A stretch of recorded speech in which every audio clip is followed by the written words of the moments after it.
नमस्ते सबैजना साथीहरूलाई के छ आराम हुनुहुन्छ खाना खानुभयो खानु भएको छैन कता हुनुहुन्छ के गर्दै हुनुहुन्छ है मैले चाहिँ खाना खाएको छैन अहिले चाहिँ तपाईँको यहाँ चाहिँ समथिङ 7 बज्न लाग्यो बेलुकाको अनि कता हुनुहुन्छ के गर्दै हुनुहुन्छ खानासाना खाइसक्नु होला सबैजनाले र आज एउटा कुरा सोध्न लागेको छु मलाई चाहिँ जानकारी भएन तपाईँहरूलाई जानकारी छ थाहा छ र कोही यसमा बुझ्ने हुनुहुन्छ भने प्लिज कन्ट्याक्ट गर्नुहोस् होला कमेन्ट गरिदिनुहोस् या मेसेज पनि गर्न सक्नुहुनेछ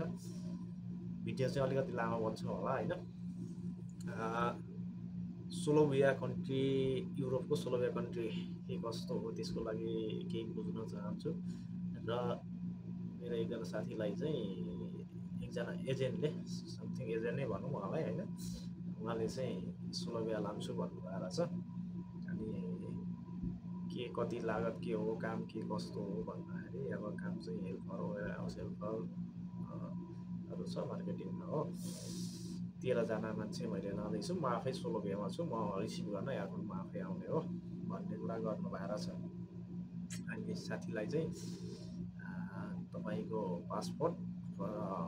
फोटो अनि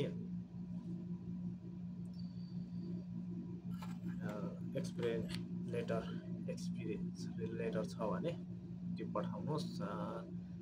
भन्नुभएको रहेछ र 1200 युरो हुन्छ मन्थली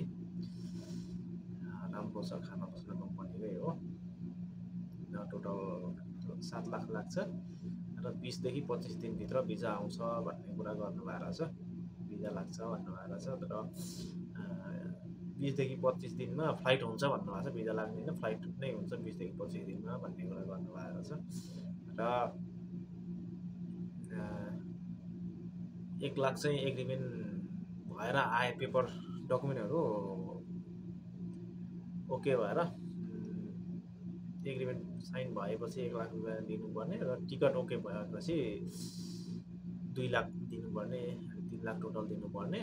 र अरु बाँकी पैसा चाहिँ 4 लाख पैसा चाहिँ बोकेर जानुपर्ने उतै बोकेर जानुपर्ने र वहाँ पुगेर भिजा लागेर काम लागेपछि काम सुरु भएपछि अरु पेमेन्ट दिनुपर्ने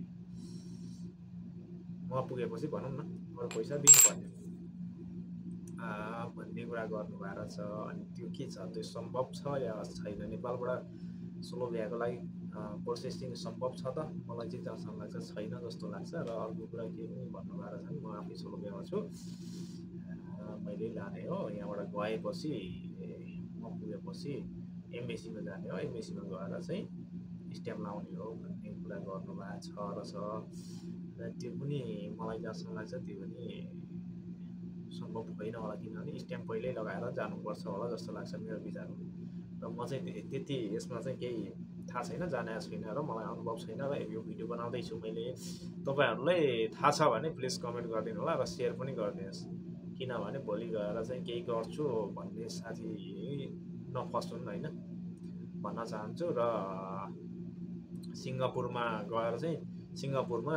स्ट्याम्प लाग्ने हो भन्ने कुरा गर्नुभएको छ अनि यो के यथार्थ यस्तो हुन्छ या हुँदैन त्यो चाहिँ जानकारी गराइदिनु होला यही यसैको लागि चाहिँ मैले भिडियो बनाएको हो र तपाईहरुलाई यदि अनुभव छैन थाहा छैन भने प्लिज शेयर गरिदिनु होला र जो कोहीलाई यो यस बारेमा अनुभव छ बताइदिनु होला प्लिज हस्त नमस्ते।